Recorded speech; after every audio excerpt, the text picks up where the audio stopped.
en el que verdaderamente estamos en nuestro país. Por eso hemos invitado a este espacio a Miguel Bárcena, que él es periodista, experto en los temas de medio ambiente, Miguel, y que además tú has ido recopilando un sinfín de información que ocurre en los estados, que ocurre en los municipios, que quizá la mayoría de nosotros no tenemos el conocimiento, y por eso es que se desperdicia el agua, por eso es que no nos interesa si los ríos, los afluentes están contaminados, que el calentamiento global nos está golpeando en la cara. Pero contigo precisamente quisiera iniciar esta conversación para poder dimensionar del tamaño que tenemos sobre la contaminación del agua. ¿Cómo estás? Buenas tardes. ¿Qué tal, Mitzi? Un gusto, como siempre, estar contigo y con tu audiencia. Mira, lo que dices es muy importante. Generalmente nos preocupamos por la cantidad de agua, pero no hablamos de la calidad de la misma. Y cuando hablamos de contaminación, que todos sabemos que hay contaminación industrial, contaminación por la minería, contaminación de aguas grises y negras por las descargas de aguas residuales, sin tratar de los municipios, de las alcaldías en general. Pero fíjate que hay una contaminación previa, que es la contaminación natural, que tiene que ver con partículas, que tiene que ver con la descomposición de algunos organismos, que tiene que ver también, obviamente, con el calentamiento del agua por el cambio climático, que tiene que ver por la deforestación y el arrastre de los sedimentos. Todo este tipo de contaminación es natural y también tiene un impacto, pero el primer impacto, antes de que afecte al ser humano, afecta al medio ambiente, afecta a los ecosistemas y afecta a la biodiversidad. Y generalmente no nos preocupamos por ese tipo de contaminación, no nos preocupamos por los daños al medio ambiente, solo nos preocupamos por los daños cuando el agua está contaminada y afecta el suministro. Si dejamos a un lado esta contaminación natural, como mencionaba, las fuentes que todos conocemos, sobre todo la contaminación industrial y la contaminación urbana, es cada día mayor porque desafortunadamente, como ya mencionaban en la nota, no se invierte lo suficiente en infraestructura hidráulica. Cuando nosotros pagamos un recibo por el consumo de agua, también estamos pagando porque se retire esa agua, porque esa agua se lleve a cabo a través de los drenajes, para evitar que esa agua que se quede concentrada en algún sitio pueda generar también posibles contaminaciones. Entonces no hay suficiente inversión. Buena parte del agua, por ejemplo, en el caso de la Ciudad de México, que desperdiciamos y que después se va contaminada a los drenajes, desafortunadamente no es tratada. Se calcula que en las grandes ciudades como esta, Guadalajara, Monterrey, más o menos el 50%, poco más, del agua se trata, y eso quiere decir que la mitad se va sin tratar a los drenajes y después llega a los ríos, llega a los cauces diversos del agua y desemboca en los mares. Hay que ver lo que sucede, por ejemplo, en la presa de Endó, en el Estado de México, que está verdaderamente contaminada, sobre todo por detergentes. Hay que ver lo que pasa en las grandes ciudades que tienen corredores industriales, como es Nuevo León, como es el Estado de México, la cuenca de Lerma hacia el Santiago, en fin. Y esto sigue creciendo porque en la medida en que crece la población y crece la demanda de agua, no crece de manera proporcional el tratamiento de la misma. Entonces, las grandes ciudades somos exportadores de agua contaminada que nuevamente afecta al medio ambiente y al ecosistema, y además, obviamente, a la salud de los pobladores y sobre todo a esta agua que se utiliza en su mayoría para fines agrícolas, ya sea sobre todo para riego, Mitzi. Esto último que acabas de decir me parece fundamental, porque me parece que no se está hablando tanto como se debería hacer sobre el uso agrícola que se llega a tener del agua y la contaminación que hay por esta misma práctica, y que no se está haciendo mucho, Miguel, o tú contradíceme si es así. No se está haciendo realmente nada por poder sanear este tipo de agua o cuidarla incluso. No se hace mucho. Y mira, la contaminación del agua con fines agrícolas tiene dos vertientes, ¿no? Una, cuando los agricultores utilizan pesticidas, utilizan herbicidas, sobre todo estos a base de glifosato, que hay tanta polémica. Mucha agua. Exactamente, utilizan del total de agua disponible que tenemos en México, dependiendo de la región, pero hasta cerca de un 80% del agua se va para fines agrícolas. Hay un gran desperdicio porque esa agua en buena medida se evapora y la otra parte se contamina con pesticidas que después se infiltran al subsuelo, llegan al acuífero y entonces contaminan ese acuífero. Y esa agua después es utilizada para fines para consumo humano. Entonces ahí ya hay una primera contaminación.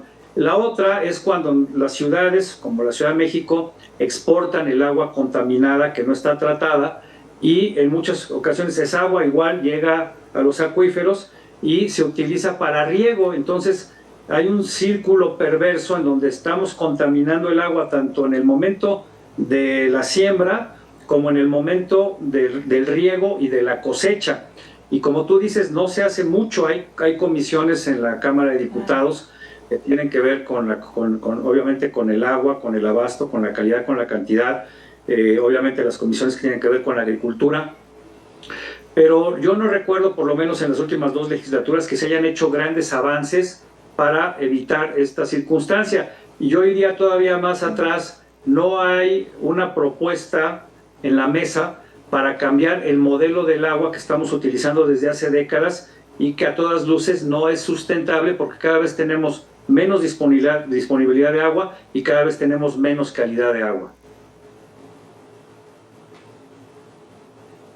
A propósito de esto, y que hace rato mencionabas que cuando pagamos un recibo de agua también estamos pagando porque se trate esa agua, pero ¿hay algún punto en el que el agua ya no es posible tratarla, ya no es posible que pueda ser del consumo porque ya no tiene vuelta atrás, porque está tan contaminada que ya no tiene vuelta?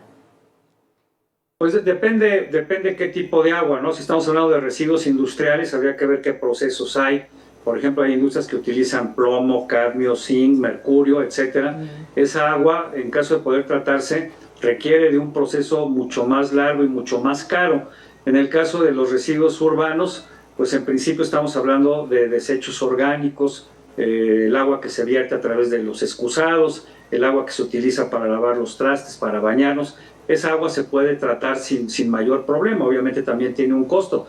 El problema es la gran cantidad de agua que generamos sucia, agua gris, agua negra, y la poca infraestructura en las plantas de tratamiento. Y luego, ¿sabes qué es lo peor, Mitzi?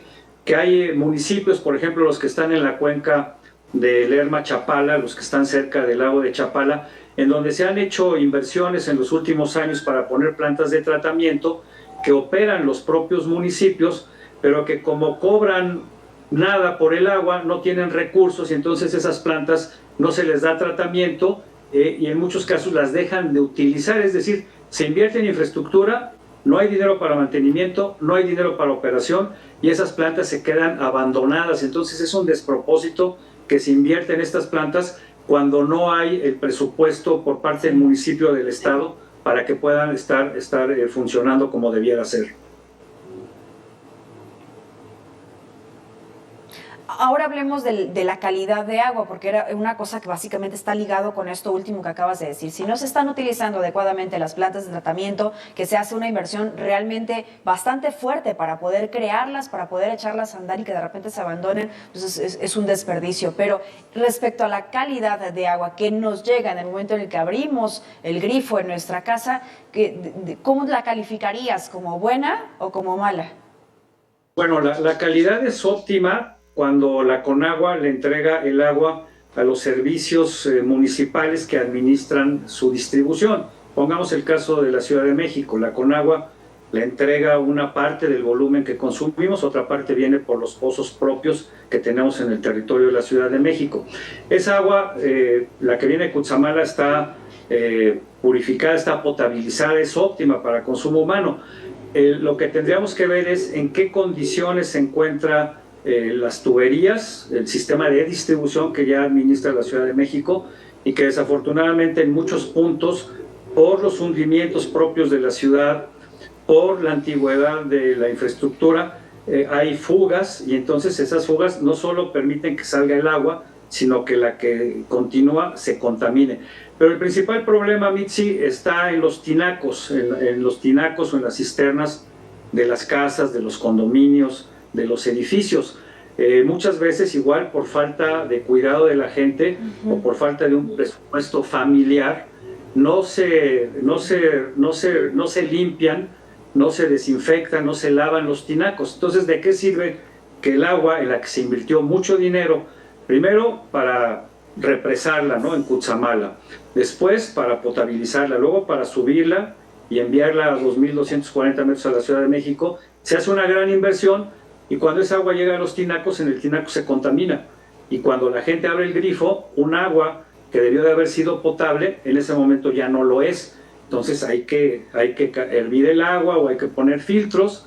Estamos hablando de un círculo perverso en donde por falta de información, por falta de infraestructura y por falta de voluntad política, se contamina el agua. Entonces tenemos problemas no solo de cantidad, sino tenemos problemas de calidad.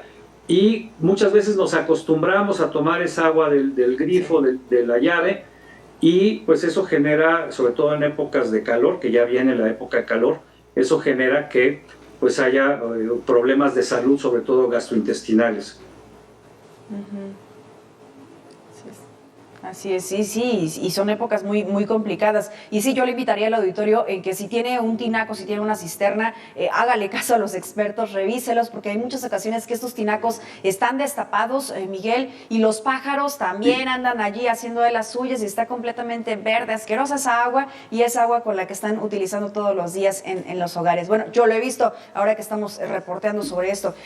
Ya para terminar esta conversación contigo, que agradezco tu tiempo, nos estamos enfrentando a una crisis mundial precisamente por la contaminación del agua? Por supuesto, mira, como ustedes decían en el reportaje, el agua es un tema de seguridad nacional en México y en cualquier lugar del mundo. La gente se mata por el agua, por tener acceso a un ojo de agua, a un manantial, a un río. Alguna vez que he estado en Nigeria, no lo presencié, pero me tocó estar en esos días en donde varias tribus se mataron. Hubo una matanza de más de 500 personas a machetazos por el control de un ojo de agua. De ese tamaño es el problema, de ese tamaño es la desesperación. Y si nosotros no somos conscientes de que este es un problema que no se va a mejorar por sí solo, que no va a cambiar por sí solo, tiene que cambiar primero porque haya conciencia en los seres humanos en el uso eficiente del agua, tiene que cambiar en las políticas públicas, tiene que cambiar en el modelo del agua. Y si no hacemos todo esto simultáneamente, conciencia, infraestructura, voluntad política, el problema se va a ir agravando, y sobre todo porque con el calentamiento global, al alterarse la temperatura del planeta, cambia la humedad, con la deforestación se altera el ciclo de la lluvia, y si aparte esa poca agua que hay se va a evaporar por el calentamiento global y la que tenemos disponible se va a contaminar por todo lo que ya mencionábamos, la situación va a ser mucho peor. ¿En qué va a repercutir? Pues de entrada, en que si hay menos agua, la producción de alimentos va a ser menor, habrá escasez, habrá mucha demanda, habrá poca oferta, esto va a incrementar los precios. Y si nos vamos al consumo humano, como también ya mencionaban, cada vez hay menos agua disponible por habitante en este país, y bueno, pues la gente que no tiene agua entubada es la gente que más paga por el agua. Y sobre todo, para concluir, que no se nos olvide que el derecho a la disponibilidad de agua, no solo en cantidad sino en calidad, es un derecho humano, es un derecho que los gobiernos deberían de hacer todo lo posible por garantizarlo, pero también nosotros los ciudadanos utilizándola de manera eficiente. Totalmente. Miguel, y cuando mencionas o utilizas la palabra habrá problemas, habrá circunstancias a las que nos vamos a tener que enfrentar, no estamos hablando de dentro de unos 30 años, 50 años, estamos hablando de meses realmente a lo que nos estamos ya enfrentando, y que yo siempre lo digo, ¿no? El cambio climático nos está golpeando en la cara, ¿no? Sí, ve lo que pasó el año pasado en Nuevo León por la falta de infraestructura. En lugar de traer agua del río Soto la Marina y de otros afluentes, suspendieron las obras. Hace poco, por la sequía que hay en Querétaro, no sé si el gobernador o alguien dijo que iban a tener que traer agua de Hidalgo, y el gobernador de Hidalgo dijo que no, que el agua de Hidalgo era para los hidalguenses, y el de Querétaro le contestó que el agua es de todos. Entonces ya empezamos a ver todos estos problemas precisamente por la disponibilidad del agua y por el tema también que habrá que revisar de las cuencas, ¿no? Los escurrimientos, y que no se nos olvide que también nosotros le tenemos que entregar agua a Estados Unidos por este convenio de aguas que tenemos desde mediados del siglo pasado, por los escurrimientos que recibimos a través del río Bravo. Es un problema muy complejo, y Ya no hay tiempo que perder para de entrada evaluar, analizar, tener un diagnóstico más preciso y cambiar el modelo del agua y seguir insistiendo en la conciencia, en la cultura ambiental para su uso racional. Así es. Hacerlo ya. Miguel Bárcena, gracias por esos minutos con el auditorio de Mega Noticias. Siempre es un gusto poder platicar Gracias a ti, contigo. Lizzy. Ojalá Como podamos siempre. coincidir Un nuevamente gusto estar con en el ustedes. futuro. Hasta la próxima. Periodista experto en medio ambiente. Gracias. Vamos a la pausa y regresamos con más. Regresamos con otro de los problemas que también tenemos, que son los incendios forestales.